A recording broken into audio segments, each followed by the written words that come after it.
수련회로 와! 수련회 네, 여러분 안녕하세요. 칠수입니다. 하나님은 예레미야에게 어떤 내용을 선포하라 말씀하시는데요. 누구에게? 어리석고 지각이 없으면 눈이 있어도 보지 못하고 귀가 있어도 듣지 못하는 백성에게 전하라 말씀하십니다. 이는 눈이 있고 귀가 있음에도 하나님을 보려고 하지도 않고 하나님의 말씀을 들으려고 하지도 않는 죄악된 모습, 하나님을 무시하고 있음을 비판하고 계시는 말씀입니다. 그런 그들에게 제발 좀 들어라 라며 말씀하시는 거죠.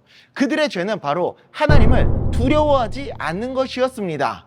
온 세상의 창조주이시자 온 이스라엘의 왕이셨던 하나님을 경외하고 두려워하는 마음 없이 하나님께 죄를 범하고 있는 모습, 하나님을 무시하는 그들의 태도를 비판하며 설명하고 계십니다. 그러니 그들의 마음에 하나님을 경외하는 마음이 당연히 없었겠죠. 그리고 그들이 행한 죄를 구체적으로 말씀하시는데 바로 정의와 공의를 무너뜨렸다는 겁니다. 하나님은 정의와 정직과 공정을 기뻐하시며 고아와 과부와 같이 사회적 약자를 사랑하시고 그들을 지켜주기를 원하십니다. 하지만 유다의 지도층들은 자신들의 이익을 위해 사회적 약자를 돌보는 질서를 망가뜨리고 자신들의 권력으로 재판의 판결을 마음대로 조작을 하고 정의와 공의, 정직과 공정을 지켜야 할 재판관이 권력의 하수인이 되도록 만들었었습니다. 그렇게 속임수와 죄악이 당연하다는 듯이 상식처럼 여겨지는 사회가 만들어졌었습니다.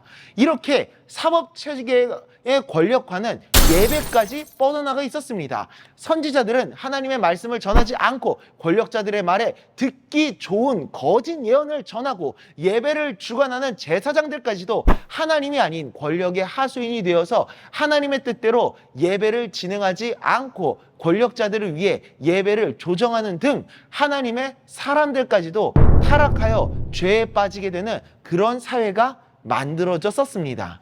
하나님은 정의와 공의와 정직의 하나님이십니다. 거짓과 욕심이 아닌 정직과 진실함으로 이 세상에 질서를 세워나가기를 원하시며 인간들의 욕심으로 이 세상이 휘둘리지 않고 공정한 세상을 이루기를 원하시며 고아와 과부와 나그네 등 세상의 약자들이 보살핌을 받는 사회를 이루어 가시기를 원하십니다. 우리가 계속 자신의 욕심과 이기심에 빠질 때 그 이기심을 이루기 위해서 정직과 진실이 아닌 죄를 택하게 될 것입니다. 그러나 우리는 하나님의 사람으로서 자신의 욕심과 이기심이 아닌 하나님을 경외하는 마음으로 정직하고 공정하고 진실하게 살아가야 하며 가난하고 소외되고 연약한 이들을 불쌍하게 여기시는 하나님 아버지의 마음으로 그들을 품어주는 사랑을 실천하며 이 사회를 정의와 공정과 사랑으로 세워나아갈 수 있어야 됩니다. 신명기 10장 17, 18절입니다. 너희의 하나님 여호와는 신 가운데 신이시며 주 가운데 주시여 크고 능하시며 두려우신 하나님이시라. 사람을 외모로 보지 아니하시며 뇌물을 받지 아니하시고 고아와 과부를 위하여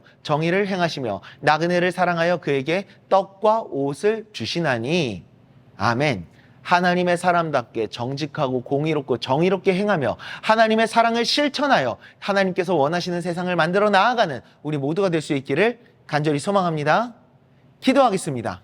하나님 아버지, 하나님께서 원하시는 이 땅에 정직과 정의와 공의를 세워나아가고 하나님의 사랑을 실천하여 약자들이 보호받고 하나님의 질서가 온전하게 세워지며 나아가는 그런 세상을 만들어가는 우리가 될 수 있도록 주님 은혜 내려 주시옵소서.